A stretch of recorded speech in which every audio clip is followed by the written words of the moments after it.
do, and so that's why I say we shouldn't draw any conclusions. But if you want me to draw one with respect to whether we have a gun problem, I've said for some time now, going back months, even to last year, I spoke at a forum convened by the federal government. We have a gun problem in that guns are too readily available to too many people. In fact, the only people that really are supposed to have them are the police and very limited numbers of other people. And that is clearly not the case, and that is a problem that is international, and it's a problem that's domestic. And we clearly have to do more about it because there are too many people carrying around guns and using them in whatever manner they use them and in whatever connection. And that's part of what we shouldn't conclude here, just that there was a gun used. And so we have a gun problem, and I just hope every step is going to be taken by all those who have responsibility.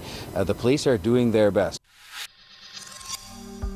Welcome back to our continuing coverage here on CBC News Network and the National, as we continue to follow this developing story from Toronto, the mass shooting, 14 victims of one gunman. Of those 14 victims, we know one person is dead, and one of the victims, a young girl, is in critical condition at this hour.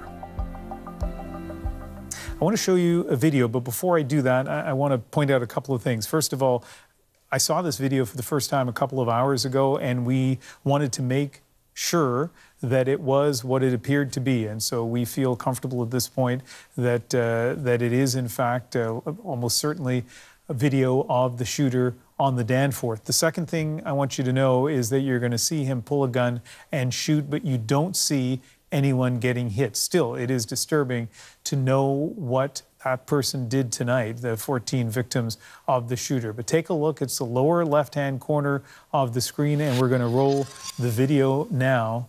And there is the gunman is walking into frame, lower left-hand side, and then he pulls his gun and shoots. And the person taking the video, obviously at that point, reacting the way you'd expect. Let's roll that again. Let's just sit back and watch it.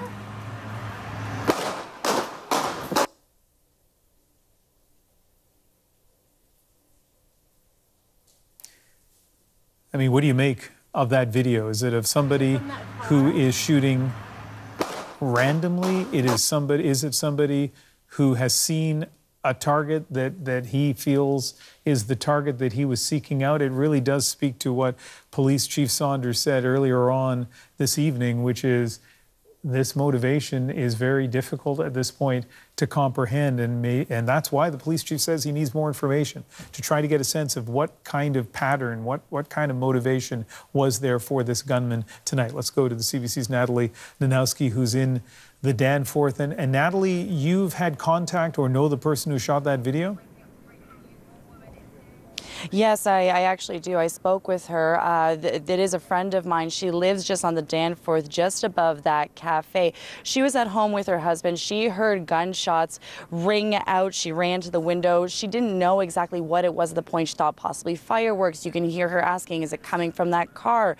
Then all of a sudden, that's when she sees a guy walk up to a restaurant and open fire. And obviously, she reacted. She dropped the phone. She was very shaken by absolutely everything that happened. After that, she told me that police arrived very quickly. They cornered off the scene, and she did see a young girl get taken out of that restaurant, put into an ambulance, and that ambulance left. We think that girl might be the 9-year-old that police say is in critical condition. And just to recap for you, there's a total of 14 victims. One is dead. A 9-year-old girl is in critical condition. But Ian, just to go back to that video for one last thing I forgot to mention, if you zoom in, you could see it. He's wearing a cap. He's dressed all in black. He appears to have some sort of a satchel, and he was walking down the street and just appears in that video to randomly open fire into something. Yeah, we'll look at that video one more time before we leave in this hour. It is certainly chilling, and as I say, I think it underscores for all of us how difficult it is to try to figure out what his target was and what his motivation was. You've been in the Danforth since shortly after the shooting, and besides this friend of yours who took the video, tell me what other witnesses have been telling you.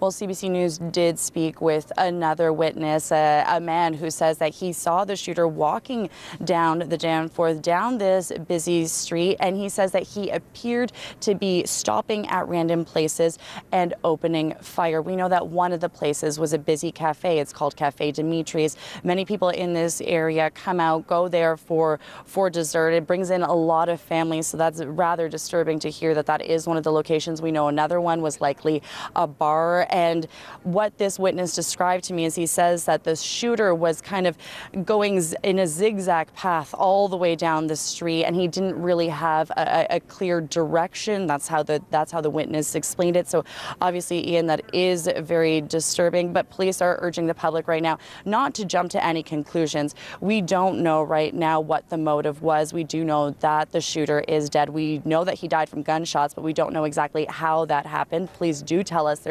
it's an exchange of fire. And as you can see behind me, it's still very much a busy crime scene. Police are just really trying to piece everything together, Ian. All right, Natalie Nanowski, thank you for all your work tonight and into the early morning hours here in the Danforth area as you report live. We will have more from our CBC studios in Toronto right after this break.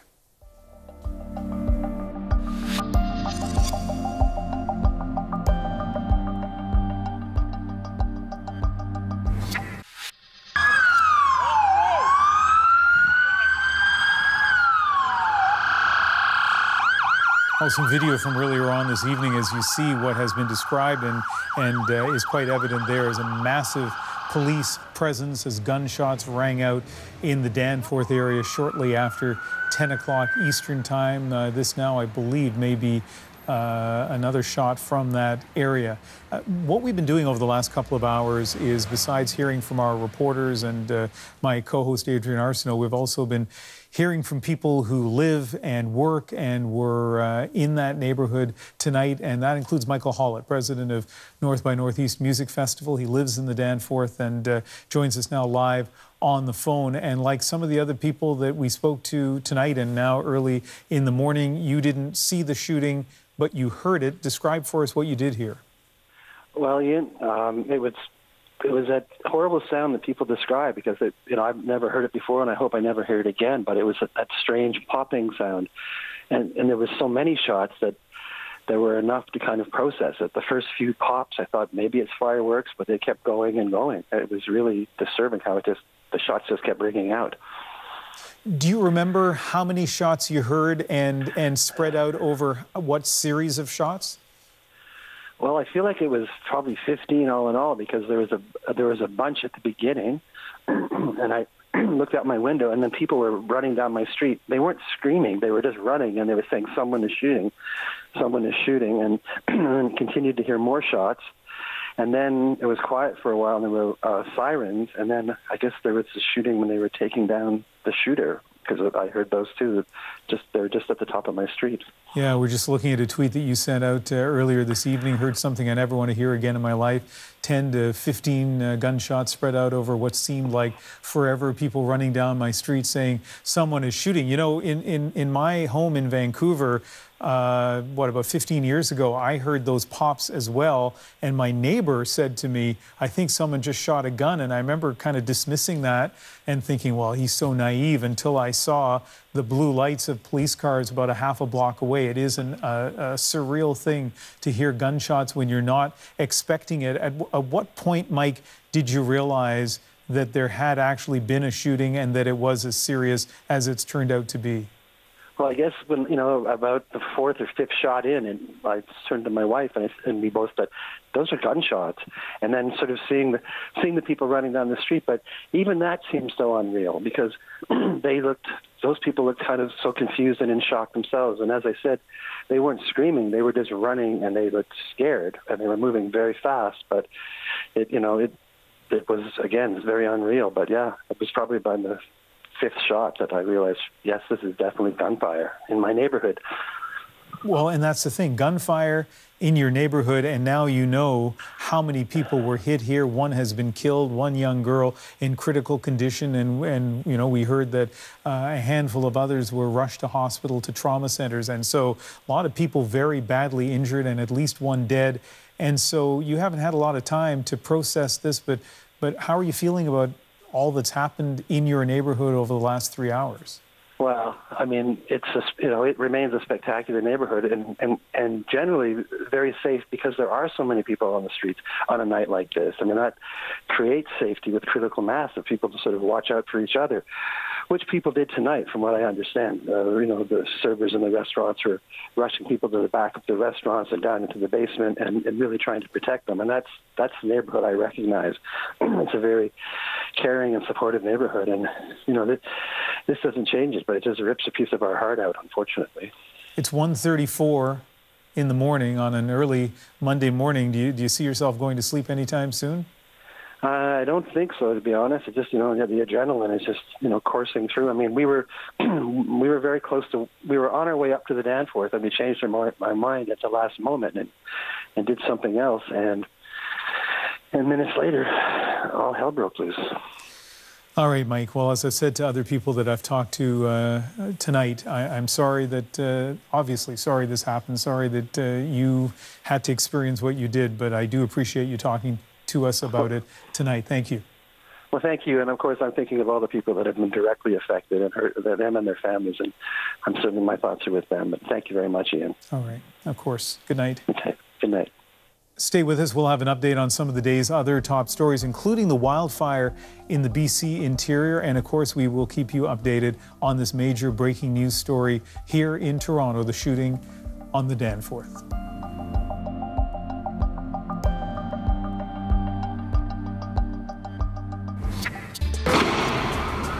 Holy shit.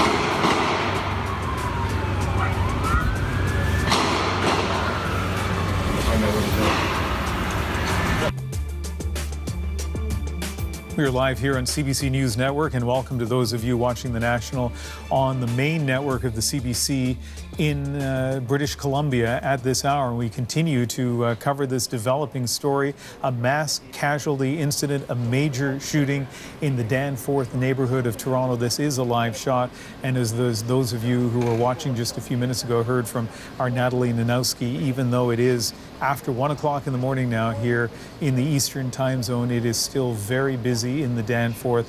A lot of police officers who are there, a lot of people in the neighborhood who are unable to sleep, who are still on the streets, who are still trying to deal with the trauma that they may have seen, that they may have heard, and they've certainly heard about. All of this happening just about 3 hours ago. And from the police, we heard details of the number of people who were hit by the gunman, 14 victims, a young girl in critical condition, one of those victims dead. The gunman is dead as well. There was an exchange of gunfire between him and police. We have a lot of coverage for you this hour, and I want to start with that news conference from the police chief, Mark Saunders. It happened just over a half hour ago. And as you listen to him, he'll go through the latest details as the police know it.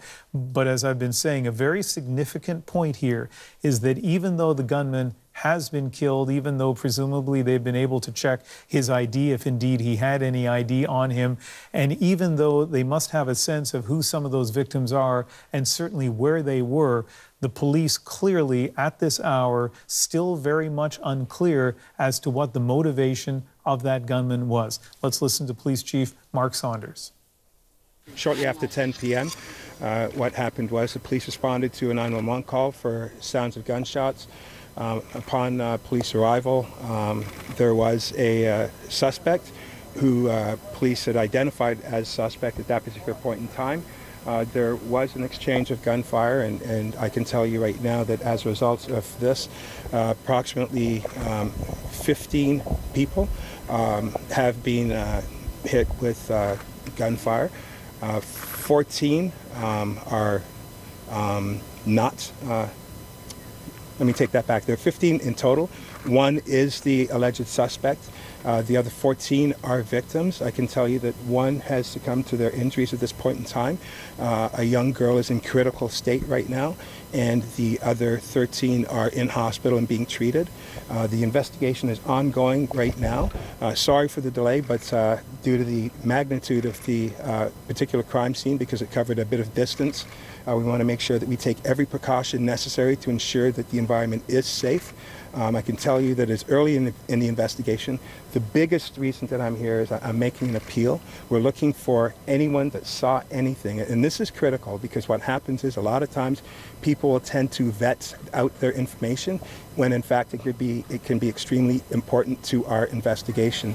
So if anybody saw anything at any time here at Danforth and Logan going west towards Broadview, if they could please contact the police at 416-808-2222 or call Crime Stoppers. If you have any dash cams and you're in an area, if you're on Danforth, please give us a call so we can extract that evidence. It's very crucial for us to put all of these pieces together to figure out exactly what happened so that we can resolve this investigation to its fullest, so we can fully comprehend exactly what happened today. I can tell you right now that there is nothing that seems to, because it's early, we don't have a lot of what has caused the motivation of this, and we are actively investigating that right now. So the appeal to the public, if you do have any information or if you do have any knowledge of why this may have occurred, to please give us a call and help us out to help resolve this as soon as possible. Chief, why the detonation? Why the suspect? Why the detonation? Sorry. Your question? If you wouldn't mind, because some of us are rushing to get here, if you wouldn't mind just recapping from the top. Oh, that's not going to happen. Sorry. Why the detonation? Tell us about the suspect. How did the suspect we err on the side of caution whenever we have anything. We try to treat this like a jigsaw puzzle, and we want to make sure that we maximize safety of the public, safety of the first responders that are here on scene. So anytime we have anything that even remotely looks innocuous, we'll err on the side of caution. And if we see things that we may need to disrupt, then we will disrupt it. It's more precautionary, nothing more, nothing less. Chief, the only person dead, that's the shooter, correct? And one girl in critical condition? No, we have, other than the shooter, we have a young lady that is deceased right now, and we have a young girl, I believe 8 or 9 years old, that is in critical state at this point in time. Can you tell us how the suspect died? Sorry? Can you tell us how the shooter died? No, it appears that it may be gunshot wounds, and the post-mortem will determine that. I wasn't there. We don't know. We're trying to descale it to the best of our ability to make sure that we're accurate with exactly what happened. I can tell you there was an exchange of gunfire.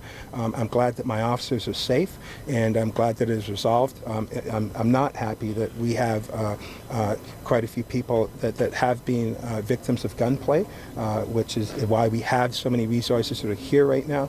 But as we start to unfold the investigation, hopefully we'll have a better understanding of what motivated this to happen, and try to do our best to inform the public. And so really that is one of the themes of what the chief has to say tonight. They are still very much trying to figure out the motivation of the gunman. And if you listen carefully to what he says, a couple of phrases really stood out for me as he was speaking. First of all, he says they do not fully comprehend what motivated the gunman, and that they don't have a lot about the motivation. That suggests to me, if you give weight to his words, that they may have some indication, but they're not sure enough. And he's asking for any possible evidence there may be. We already know that the police managed to get a lot of the eyewitnesses into a bus, move them away from the area, as is common when you have a lot of witnesses in a case like this, get them away from the media, get them away, try to prevent them from just disappearing, and to talk to them. But even then, they're looking for surveillance video, whatever kind of video they can get. And you keep in mind, there's not going to be a criminal case here because the gunman is dead. So this is because they feel that there are pictures, video of the shooting that will help them understand what the motive is. And presumably it's to see when was the gunman shooting, where was he shooting, who is he choosing as his targets. And we heard from an eyewitness a couple of hours ago that eyewitness, or ear witness if you like, heard 3 sets of gunfire. We know that this was a handgun that the gunman had, 3 sets of gunfire over a short period of time, over a relatively short distance. Right after the chief stopped talking, we heard from the mayor. We're going to play that for you in just a moment. But let's check in with one of our national co-hosts, Adrian Arsenault, who was in that neighborhood shortly after the shooting happened. And Adrian, give us a sense of the kinds of things that you've seen and you've heard tonight. Certainly. And first, I apologize for the noise. Here goes some more police fire. Potentially not connected at all to what's happening tonight. I can tell you, in listening to the police chief, he placed a request for people to come forward. And as I've been standing here at Pape and Danforth, which is about a block and a half or 2 blocks east of where this happens and where the shelter bus is located, people have been walking up to the police with some frequency tonight, telling them, you know, my dad runs a store. He saw this happen earlier. We heard something strange. There was an odd van. Everyone walking up and, you know, saying, I'm sorry, I don't know if this is important, but this is what I saw. So I think this is a case where police will hear a lot. In terms of the witnesses themselves and the people who are in the area, one thing to know about this strip is you may think 10 o'clock at night on a Sunday evening, it might not be that busy, but it's a warm night here. This is a very busy strip of restaurants and sort of there's a fountain area where people sit and talk. That's where this happened. It's always busy on a summer night. So one of the things that happened is some of the restaurants had some very quick-thinking servers who immediately just pulled as many people off the street as they could, and in one case took 20 or 30 people down into the basement and kept them in the basement, not understanding what was happening up above, but having the good sense to get people off the streets. Some of those people from this one restaurant in particular have now been brought upstairs. Police are interviewing them. They're going from restaurant to restaurant, and as they finish getting all their information, then they're letting them back out through the cordon. So I've been standing here seeing people come out to go home, and in one case, you know, a young girl came out and her poor father was waiting for her, and, you know, she was just sobbing. I think there's a lot of trauma here, not necessarily because people saw anything, because many are saying, I saw nothing, but just the panic of the moment terrified them. And to a person, they're saying, what is happening in this city? And I think that's a question that has yet to be answered, really, by the police at this point. No community deserves to be tested by this kind of event, but certainly the Danforth is, you know, being tested tonight. We saw it in North York after the van attack, and similar stories, Adrian, as you talk about that restaurant, as similar stories to what we heard in North York. Ordinary people suddenly being thrust in extraordinary situations and responding in such a, you know, a smart way. And with a sense of community. And so here we are after 1 o'clock in the morning in the Danforth, and other than the people who are visibly upset, like the young woman you just talked about, how, in terms of what you're able to see, is the community responding? You know, most people, again, it's sort of an interesting stream of people who are sort of scurrying away. If you can, they look like they're being released in ones and twos. And reconnecting with friends or family who are waiting for them. I'm standing with a woman who is waiting for her daughter to come out. Beyond that, it's very calm and mostly confusion. And people are talking about you know, two things. One, the panic that happens when your guard is down. You're in your neighborhood. It's the story you hear from everyone who's been surprised by something horrible like this, and just not trusting your own sense of what is a safe place. But also the fact that you know, given what's happened around the world, people have developed, have got a bit of an education and an instinct about how to protect their neighbors a little bit. This idea of bringing people in and taking them to a safe place and locking the doors and turning out the lights and trying to be secure is unfortunately a reflex people have come to develop. And in this case, it's entirely possible it saves some lives.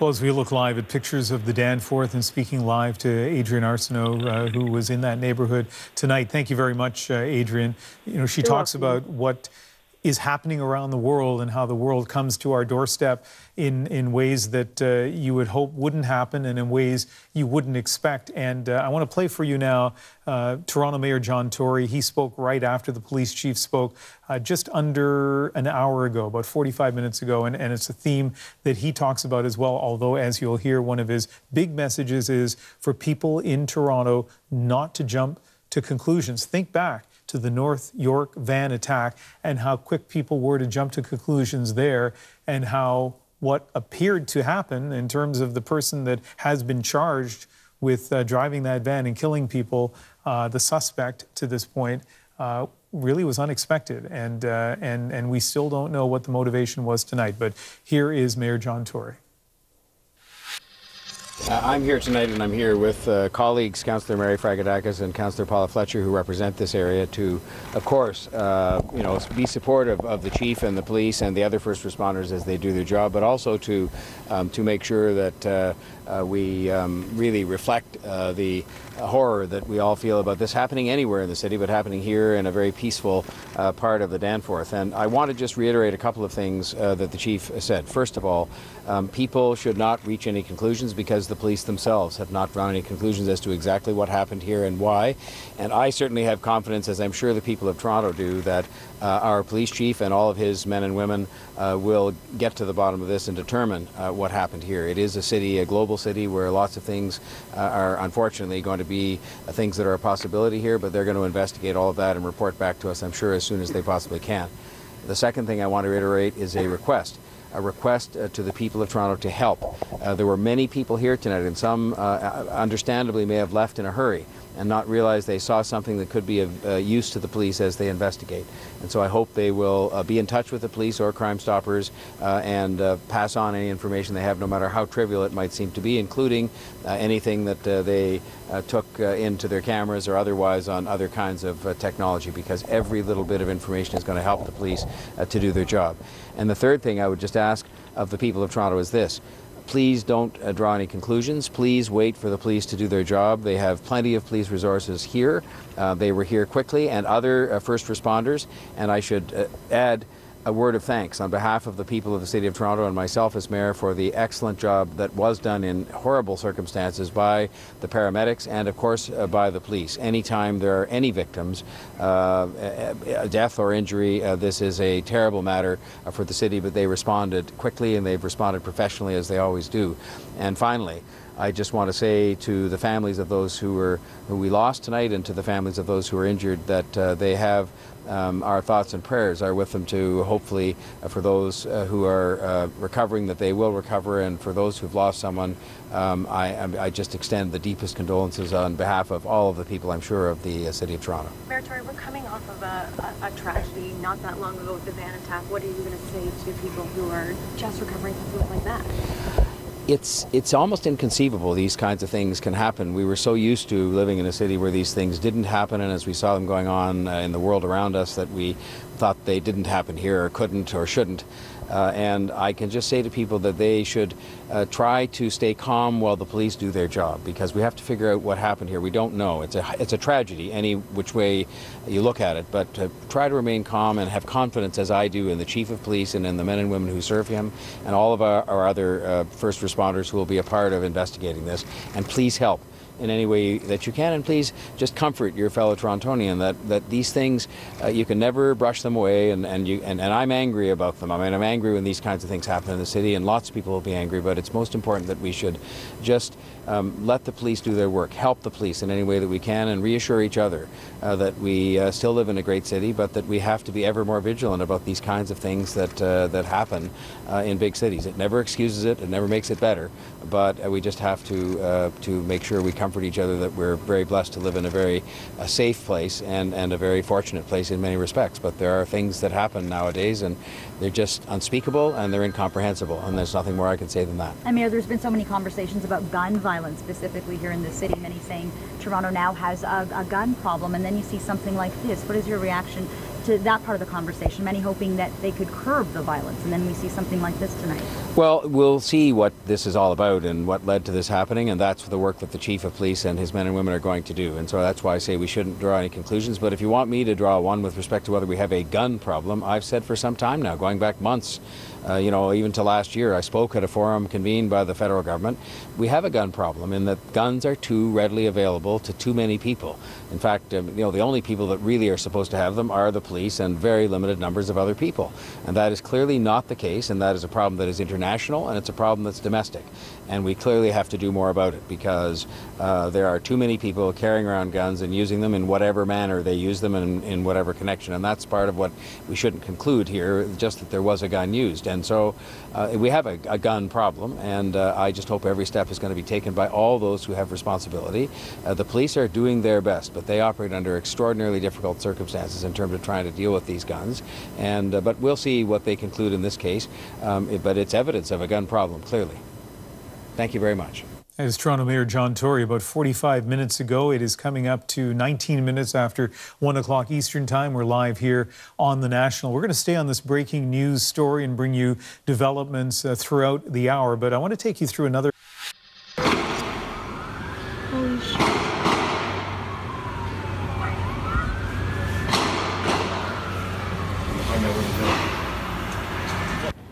The extraordinary footage of the gunman there. We've been listening to witnesses through the evening, people who saw things, people who heard things. Let's hear now from one woman who was there, Carrie Lahi. We were sitting actually out on the patio and we heard shots, so we went inside, and then he came in the restaurant and he shot the girl right in front of me. And she's only 31. Is that somebody that you knew? No. How did you know she was 31? Because she was bleeding for her life. She got shot, went right through her lungs. Thank God for the cops, because the paramedics showed up so late that the cops saved her life. The cops saved her life. I feel so bad. I wish I knew who she was. It was really bad. We were hiding in the basement. My boyfriend went to the bathroom. As I was going to the bathroom, the guy came in through the side door and just shot her right in front of me. And were you there for dinner? Yeah. We were sitting outside, we heard him shooting. I thought it was fireworks, and we heard him shooting, and we ran inside. If we didn't run inside at that time, we probably would have been dead. A beautiful summer night shattered in the Danforth shortly after 10 o'clock on a Sunday night as a gunman shot. It appears at random, or at least if it was targeted. Police at this hour don't know what the motivation for that targeting was. As we've been telling you, 14 victims, 1 confirmed dead, 1 young girl in critical condition, and others who are rushed to trauma centers. We will continue to follow this story on CBC Radio, CBC Television, and CBC